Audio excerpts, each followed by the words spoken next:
Hello, hope you're all well. I am talking from Brazil, and as you can see on the screen, my name is Clarissa Jordão. I have to start on a sad note, I'm afraid, because I cannot stop from acknowledging the violence, both physical and symbolic, suffered in this Brazilian territory in the past and still perpetrated today, when we're having to deal with the threat of a health crisis among the poorest and daily attacks from an authoritarian government to our fragile democracy and diversity. That being said, I'd also like to thank Sharon for organizing this conference and for keeping it alive in times of death. Thanks, Sharon. And thank you all for watching this that I see as some kind of a forced relief from my worries with what's going on in Brazil right now. Before I start my presentation per se, I would like to call attention to the word regional in the program for this part of the conference, because for me, everything we say and do is always localized in our regionality. So I guess I'm finally ready. So what I'll do is I'll first, let me share my screen with you here for the slides. So yes, here we go. Right.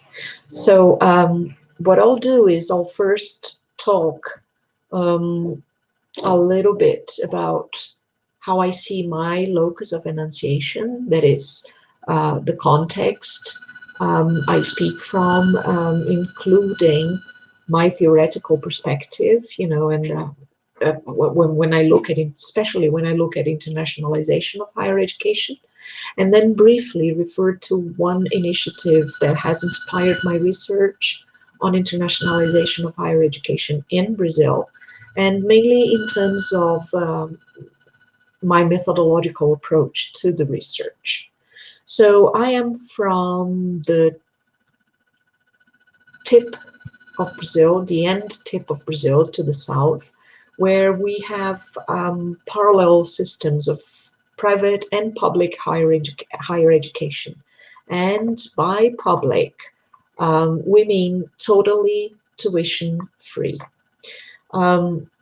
I come from one of these public universities that is almost entirely funded by the federal government, where I work in the area of applied linguistics, the subfield of language teacher education, with English as a lingua franca and decolonization alongside Southern epistemologies. So I have been thinking about internationalization based on the Latin American modernity coloniality group that includes Mignolo, Grossvogel, Escobar, and others, and their idea that modernity and coloniality are two sides of a same coin. So for me, coloniality is not only a historical moment, but it's mainly a group or an assemblage of onto-epistemological practices that constitute our subjectivities and social structures. So in order to think about such structures, I use Boaventura de Souza Santos, especially when he looks at modernity as being regulated by three principles: the state, the community, and the market. And he says that the market has, especially in the last 40 years, the market has taken absolute prominence. So the state itself has been regulated by the market in a neoliberal fashion, rather than the other way around. And this, of course, has huge implications to higher education, as Boaventura describes in his book published this year called The Cruel Pedagogy of the Virus. I brought you a quote that I think is worth reading together. So he says that state itself and civil society have been managed and evaluated under the logic of the market and by criteria of social capital profit. That is how public universities have been subjected to the logics of capitalism, with universal rankings, proletarianization of research and teaching productivity, and the conversion of students into consumers of university services. So this allows me to look at education as a whole, but especially um, to higher education as being a colonial project rooted on capitalism and patriarchalism, a project that has been extremely violent to our local epistemologies and ontologies, that is, to our ontoepistemologies, as I see both ontologies and epistemologies as interdependent. And such a project has been silencing and invisibilizing our local ways to construct knowledge. As a colonial project, then, education has been helping to construct and reinforce the existence of a global north and a global south. And the internationalization of higher education has also, more recently in Brazil, highlighting the abyssal line that invisibilizes local onto epistemologies and therefore promotes the global north as the center of scientific knowledge, of truth, of value, of power.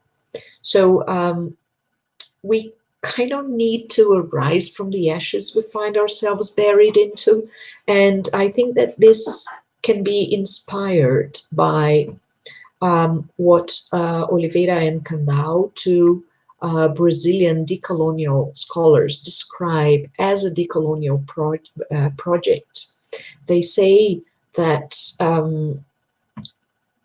that a decolonial project, as they envisage such an endeavor, proposes an epistemic turn that is able to produce new knowledges and another symbolic understanding of the world without losing sight of the coloniality of power, knowledge, and being. So for them, a decolonial project is the construction of a new epistemological space that includes subaltern and Eastern knowledges in a tense, critical, and more equalitarian relation. So in the area of language studies and applied linguistics, where I come from, therefore, such a project would mean moving away from a monolingual orientation to English as the language of internationalization towards a notion of translanguaging that sees language as a social practice and therefore as constitutive of the self, both the individual self, which is always social in the Bakhtinian sense, and the collective self. So this movement can be done in the process of identification and disidentification with the world and different ways to read it and different knowledges. So in terms of the monolingual orientation to English, in the internationalization of higher education, for example, a decolonial project would need to start from examining the violence that there is in the normativity of a standard language variety, for example, and also of native speakerism that places idealized language users as the owners of their language, and us, non-native speakers of English, for example, as having to follow the norms constructed by a minority of speakers that we believe this language belongs to. So this ideology of native speakerism and standard normativity is made possible by one of the main, I think, constructs of modernity and coloniality, that is the construct of separability, which has also been a foundation of scientific knowledge. So this binary thinking that isolates reason from emotion, that separates nature and culture, that has isolated languages as if they were independent, that has abstracted languages from context, isolating structures and separating language from its everyday existence. So this is kind of a method for desiccating a dynamic entity such as language, so that we can understand it. It is a method of, it's like taking language to a lab and analyzing parts of it, pieces of it, and it has proved this analytical way to work with language has proved inefficient, especially to deal with communication and meaning making in so-called real life.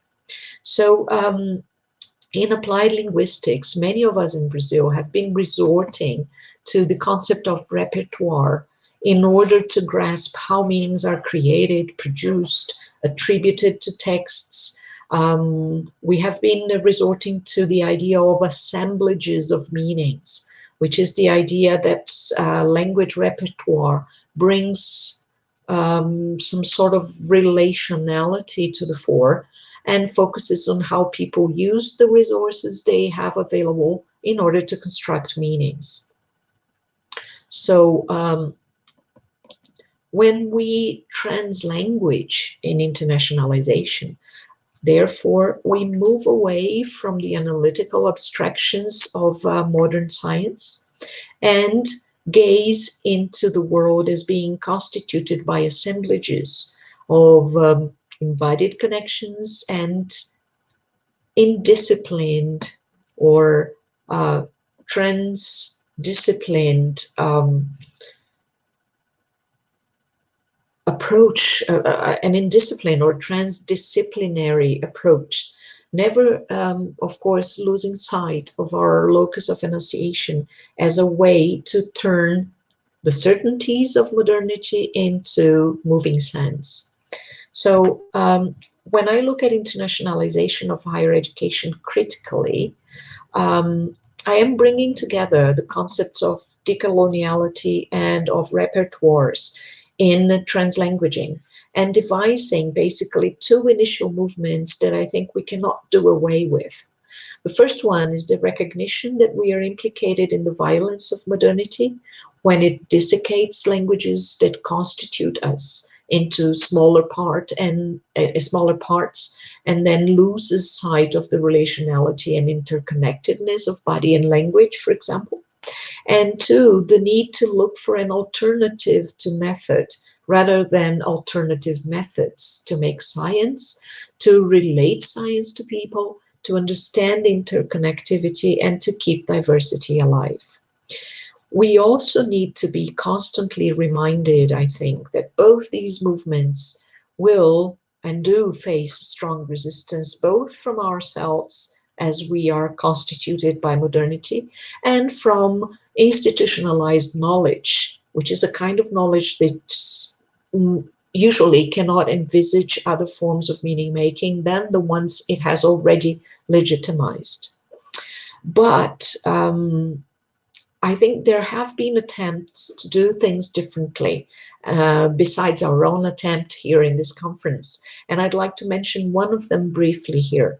There is this Brazilian institute called The Color of the Letter, A Cor da Letra, that, inspired by the work of Paulo Freire, has been telling stories in and with underprivileged communities in Brazil.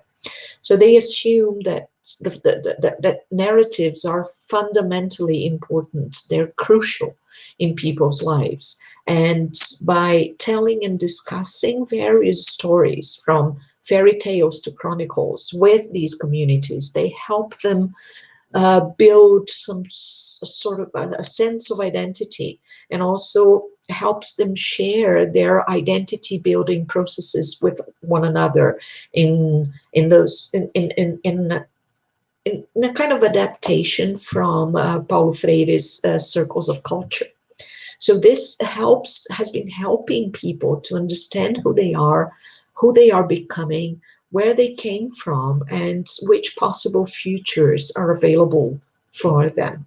So I am inspired by their work with narratives for my own research on how internationalization has been affecting professors and university students, with the special focus on language and on English as a medium of instruction and as a lingua franca or international language.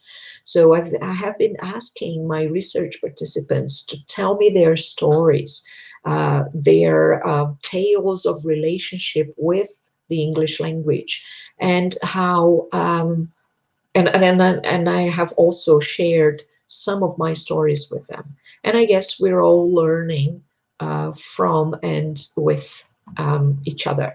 So my time is up. So I would just like to finish with Freire, our great master of education and critical pedagogy. And as he has put it once, num país como o Brasil, manter a esperança viva é em si ato revolucionário. So let's go on with our revolutions. Thank you very much.